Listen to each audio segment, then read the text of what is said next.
This is the flag of sackcloth for humility. And I'm Mel McGinnis with a Sophie Scholl monologue. Fingerprints from the same hand.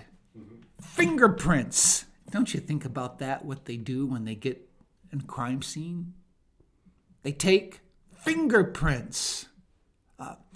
If issues are only seen through a partisan lens, you'll miss the fingerprints besmirching them. There's the issue of billions in alleged fraud perpetrated by Islamic Somalis in Minneapolis, ripping off taxpayers through phony Medicaid and autism claims. As Democrat Governor Tim Walz goes out of his way to curry favor with this burgeoning voting bloc led by Ilhan Omar, the classically sarcastic Babylon Bee ran a headline saying how city officials are considering changing the name of the Minnesota Vikings to the Somali Pirates. There's the issue of Zoran Mandami assuming the mayor's office in New York City. A leading pro-regime Iranian newspaper, gloating with approval for Mandami's election, wrote a front-page headline saying, "America against America." The newspaper ironically got that right. Islam and America are incompatible with and opposed to each other. There's the issue of Islamification versus Islamophobia. Islam's 100-year plan for America is going according to schedule. So, is the problem about Islamophobia in America or Islamification of America? Oh, there's the issue of the Democrats' fraud-laced, fascist, Unaffordable Care Act, otherwise known as Obamacare. I say Democrats, for they were the ones who passed it into law in 2010 without a single Republican vote. I say fraud-laced because, just for starters, $94 million in taxpayer-funded subsidies were sent to health insurance companies for dead people. Not to mention living millionaires manipulating the subsidy system to get taxpayer help for their premiums.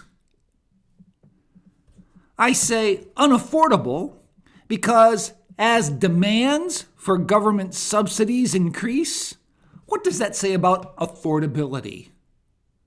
Have you been paying attention to that word? How affordable is Obamacare?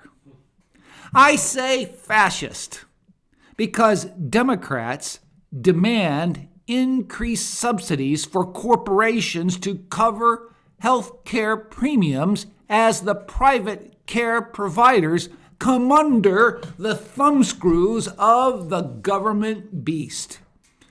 Can you get any more fascist in health care than Obamacare, written up by and for insurance companies in cahoots with Democrat politicians? Democratic fascism, theoretically, is in vogue just as much as democratic socialism. They're both on the left and unmistakably totalitarian.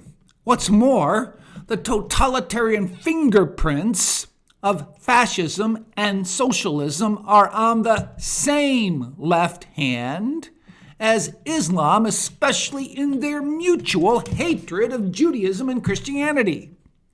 The massacre of Jews on Bondi Beach in gun-controlled Australia proved to be a dreadful case in point. This, in turn, gets to an issue off the media's radar screen. And I've brought this up before. Travion Henderson, though not a Bill, but a patriot, as a New England patriot, wore a pair of one-of-a-kind cleats in a game recently. His cleats said, "Pray for persecuted Christians," with images of mourners knelt at the graves of martyred Christians. Henderson drew attention to the dire situation for Christians, especially in Nigeria, like Reverend Ezekiel Dakomo.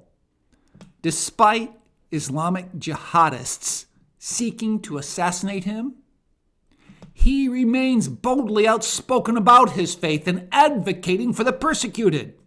You can watch him, like I've said before, on YouTube, conducting a funeral, standing in a mass grave of the martyred, crying out, "I'm calling on President Trump of America to please save our lives in Nigeria. I'm calling on his attention to Nigeria. Christians are being massacred. They claim Muslims too are being killed. But the question is, they're being killed by whom? By Muslims, of course." Oh, the stats are staggering. 18,000 churches burned since 2009. 7,000 killed in 2025 alone, with some estimates over 100,000 killed since 2009, and 5 million displaced since 2009. Thankfully, President Trump reinstated Nigeria to the status of Countries of Particular Concern, CPC, revoked under the Biden administration. Here's the point. Totalitarianism, no matter how you slice it, fascism, socialism, or Islam, seeks to snuff out Christianity. Our Constitution was meant to preserve and protect it, as well as the liberty to personally reject it. I hope you don't do that. I hope you receive the good news of the gospel of Jesus Christ in your heart.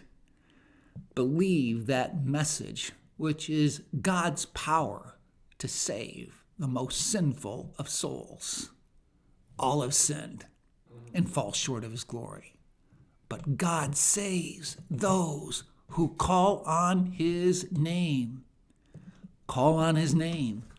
If you have not been saved, simply pray, "God, I admit I'm a sinner.